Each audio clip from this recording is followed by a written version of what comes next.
কত বড় মুত্তাকি ছিলেন সাইয়েদনা ওমর ফারুক।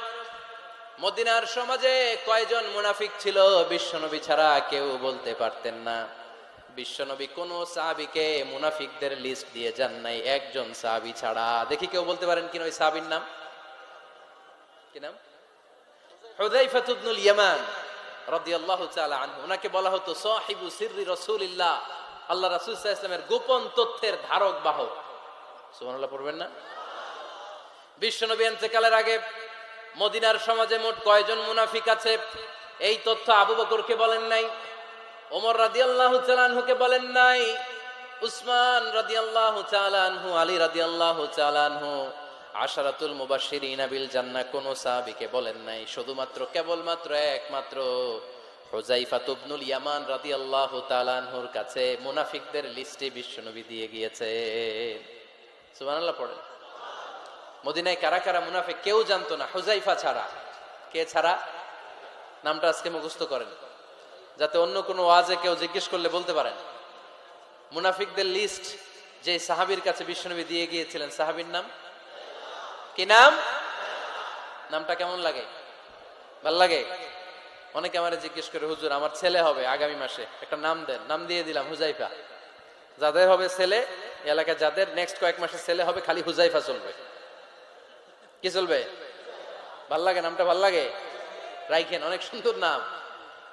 উনি জানতেন মুনাফিক কারা। দেখেন ওমরে ফারুকের তাকওয়ার লেভেলটা কত হাই। ওমরে ফারুক একদিন হুযায়ফা রাদিয়াল্লাহু তাআলা আনহুর কাছে গেলেন, যে বললেন, হুযায়ফা, বিশ্বনবী ইন্তেকালের আগে মুনাফিকদের নামের লিস্টটা কারো কাছে দেয় নাই, আমার জানা নাই, সাইয়েদনা আবু বকরের জানা নাই, কোন সাহাবীর জানা নাই, তুমি ছাড়া। আমি তোমার কাছে জানতে চাই, আমি ওমরের নামটা ওই মুনাফিকদের খাতায় আছে কিনা আমার একটু বলো। আমার ওমরের নামটা ওই মুনাফিকদের লিস্টিতে একটু আছে কিনা, নামটা একটু বলো। যদি থাকে আমি ভালো হয়ে যাব, আমি নেফাকি দূর করে পাক্কা মুমিন হতে চাই। আমার নাম যদি মুনাফিকের লিস্টে থাকে আমি তো শেষ। হুযায়ফা চোখের পানি ছেড়ে দিয়ে বলে, আমিরুল মুমিনিন, কেমন প্রশ্ন করলেন আপনি? আপনি বিশ্বনবীর শ্বশুর, এই উম্মতে আপনার পজিশন 3 নাম্বার। আপনারে মুনাফিকরা ভয় পায়, শয়তান আপনারে ভয় পায়। আপনি জান্নাতে সব বয়স্ক লোকদেরকে নিয়ে জান্নাতের মধ্যে আগে আগে ঢুকবেন, কেমন করে মুনাফিকদের কাতারে আপনার নাম থাকতে পারে ওমর? সুবহানাল্লাহ পড়ে। কি বিনয়ী, কি তাকওয়া। হুযায়ফাকে যে ধরতেন, হুযায়ফা একটু বলো না আমার নামটা মুনাফিকদের লিস্টিতে আছে কিনা। ওমরে ফারুকের যদি এই টেনশন থাকে যে আমি মুনাফিক হয়ে গেলাম কিনা, আমাদের এই টেনশন থাকার দরকার আছে না নাই? হ্যাঁ, যেন সব সময় আল্লাহর কাছে দোয়া করতে হবে, আল্লাহ তুমি নেফাকি থেকে আমাদেরকে বাঁচাও। আরো জোরে পড়েন আমিন।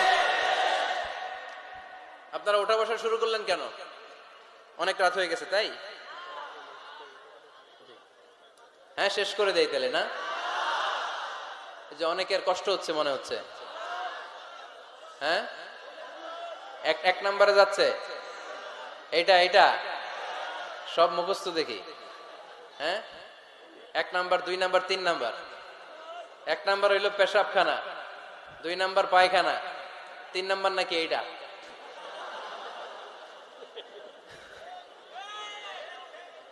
আছে না নাই? না। সিগারেট কোন মুসলমান খেতে পারে? সিগারেট হয় টোবাকো প্ল্যান্টস থেকে, তামাক পাতা। ফরিদপুরে চাষ হয় নাকি? হয়। কোন থানায় হয় বেশি? হ্যাঁ, তামাক ক্ষেত যারা দেখছেন, কোন বেড়া লাগানো লাগে? কারণ ছাগলেও মুখ দেয় না। তো যেটা ছাগলে খায় না, এটা কোনো মুমিন বান্দা খাইতে পারে? তো খান কেন এগুলো, পচা জিনিস? হ্যাঁ, এই পৃথিবীতে বিড়ি আর সিগারেটই একমাত্র খানা যেটা টয়লেটে ঢুকে খাওয়া যায়, তাই না? পৃথিবীতে সিগারেট আর বিড়ি একমাত্র খাবার। রাগ করবেন না, যারা খান রাগ করেন না। আবার একটু কমন সেন্সটা কাজে লাগানোর জন্য, চিন্তার জন্য বলতেছি। এটাই পৃথিবীর একমাত্র খাবার যেই খাবারের গায়ে এই খাবারের বদনাম লেখা থাকে, স্মোকিং কজেস ক্যান্সার। ধূমপান কর্কট রোগের কারণ, ধূমপান স্বাস্থ্যের পক্ষে ক্ষতিকারক, লেখা থাকে না? আচ্ছা ধরেন ফরিদপুরের একটা কোম্পানি নতুন চানাচুর বের করছে, ওই চানাচুরের গায়ে লেখা এই চানাচুর খাওয়ার 1 ঘন্টার মধ্যে বমি শুরু হবে আর ডায়রিয়া হবে। খাবেন? কি কইবেন? তুই খা। দোকানদারে কি কইবেন? তুই খা, তোর বমি হোক, তোর 14 গোষ্ঠীর ডায়রিয়া হোক, আমি টাকা দিয়ে এগুলো কিনবো না, ঠিক কিনা? কারণ এই প্রোডাক্টের গায়ে এই প্রোডাক্টের বদনাম লেখা, এটা আমরা কিনবো কেন? কিন্তু সিগারেটের উপরে সিগারেটের বদনাম লেখা থাকার পরও আমরা খাই, টয়লেটে বসে খাই। আহা, এটার মধ্যে একটা পয়জন আছে, এটাকে বলে স্লো পয়জন, নিকোটিন। এটা আপনার লাং, ফুসফুসকে শেষ করে দিবে, স্লো পয়জন। সিগারেট খাওয়া অনেকটা আত্মহত্যা শামিল। বিষ খেলে সাথে সাথে মরে, সিগারেট খেলে ধুকে ধুকে মরে। আর সিগারেট থেকে হিরোইন, গাঁজা, ফেন্সিডিল, ইয়াবা, ম্যারিজুয়ানার পথে মানুষ পথ বাড়ায়, পা বাড়ায়, তাই না? এগুলো খাবেন না।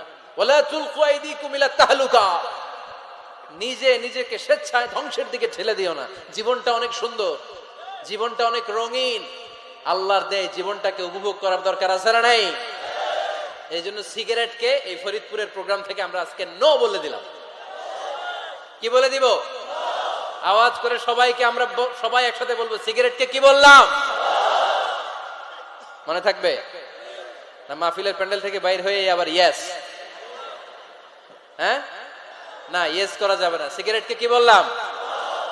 নো। ওমরে ফারুক রাদিয়াল্লাহু তাআলা আনহু আমাদের সুপার হিরো, আমাদের সবাই বলেন আমাদের। উনি কত বড় সুপার হিরো শুনেন। উনি জুমার খুতবা দিচ্ছেন। কি দিচ্ছেন? মসজিদে নববীতে। খুতবার মাঝখানে হঠাৎ বললেন, ইয়া সারিয়াতাল জাবাল, ইয়া সারিয়াত ইবনে জানিমিল জাবাল। এই কথা বলেই আবার খুতবা দিতে শুরু করলেন। ওনার এই ইয়া সারিয়াত ইবনে জানিমিল জাবালের সাথে আগের কথারও কোনো মিল নাই, পরের কথারও কোনো মিল নাই। জুমার নামাজের পর মুসল্লি সাহাবারা ধরলেন, বললেন, ইয়া আমির আল মুমিনিন, খুতবার মাঝখানে হঠাৎ করে ইয়া সারিয়াত ইবনে জালিমিল জাবাল বলে আপনি চিৎকার করলেন কেন? আপনার এই বাক্যের সাথে আপনার খুতবার আগের বাক্যের কোনো মিল নাই, আপনার খুতবার পরের বাক্যেরও কোনো মিল নাই। এই কথা আপনি কারে বললেন? কারে উদ্দেশ্য করে বললেন? এই কথার তাৎপর্য কি আমাদেরকে বুঝিয়ে বলেন। ওমরে ফারুক বললেন, আমি যখন খুতবা দিচ্ছি আমি দেখতে পেলাম ওই যে কয়েক মাস আগে আমি আমার মুসলিম সেনাবাহিনী পারস্যে আক্রমণের জন্য পাঠিয়েছি, বর্তমান ইরান, ইরানের ওই বিশাল এলাকাতে পারস্যে আমি আমার ব্যাটালিয়ন পাঠিয়েছি। আমি হঠাৎ করে দেখতে পেলাম আমার মুসলিম বাহিনীর সেনাপতি যুদ্ধের এক পর্যায়ে তার ডানে আছে উপত্যকা, বায়ে আছে পাহাড়, সে পাহাড়ি রাস্তা ছেড়ে দিয়ে উপত্যকার দিকে যেতে শুরু করেছে। আমি দেখতে পেলাম আমার মুসলিম বাহিনী যদি উপত্যকার দিকে ছুটে বেড়ায়, কাফির মুশরিকরা আমার মুসলিম বাহিনীকে কচুকাটা করে ফেলবে। তাই আমি এখান থেকে তাদেরকে কমান্ড দিয়ে বলেছি, ইয়া সারিয়াতাল জাবাল, উপত্যকার দিকে নয় পাহাড়ের দিকে যাও, তাহলেই তোমাদের বিজয় নিশ্চিত হয়ে যাবে। উপত্যকার দিকে যেও না, ইলাল জাবাল, ইলা সারিয়াতিল জাবাল, পাহাড়ের দিকে ছোট। সাহাবারা অবাক, ঘটনা কি? উনি বসে আছেন মদিনায় মসজিদে নববীর মিম্বারে দাঁড়িয়ে, উনি যদি ইয়া সারিয়াতাল জাবাল বলে, এটা কি ইরানে যাবে নাকি? ও মিয়া, তখনকার সময়ে বর্তমানের মতো মোবাইল ছিল নাকি? ইন্টারনেট ছিল নাকি? কিছু ছিল? খালি মুখে আমি যদি বলি ইয়া সারিয়াতাল জাবাল, এটা ইরানে যাবে? ইন্ডিয়ায় যাবে? ঢাকায় তো যাবে, ফরিদপুর শহরেই তো বসবে না, ঠিক কিনা? কিন্তু এটা আমিরুল মুমিনিন, বিশ্বাসী সাহাবারা বিশ্বাস করে নিল। কিছু মুনাফিক ছিল, এরা কয় না, ঝামেলাস, এটা তো সম্ভব না। এক কাজ করি, এই সেনাপতি যখন বিজয়ী বেশে মদিনায় ফিরে আসবে, এরা আমরা ধরবো। এরা দিন গুনতে লাগলো, এই সেনাপতি মুসলিম বাহিনী নিয়ে পারস্য জয় করে কবে ফিরে আসবে। এই মুনাফিকের দলগুলো কখনো সেনাবাহিনীকে অভ্যর্থনা জানাতে যেত না, কিন্তু এইবার সবার আগে মদিনার উপকণ্ঠে যে সেনাপতিদেরকে অভ্যর্থনা জানানোর জন্য ফুল নিয়ে রেডি, ফুল নিয়ে দাঁড়ায়। সেনাপতি ঢুকার সাথে সাথে ধরছে, এই সেনাপতি কোত্থেকে আসছে? কয় পারস্য জয় করে আসছে। কয় এমন এমন দিন, জুমার দিন দুপুর বেলা যুদ্ধের মাঝখানে আমিরুল মুমিনিনের কণ্ঠের কোন কথাবার্তা শুনছো নাকি? সেনাপতি অবাক, কয় তোমরা জানলা কেমনে? শুনছি তো।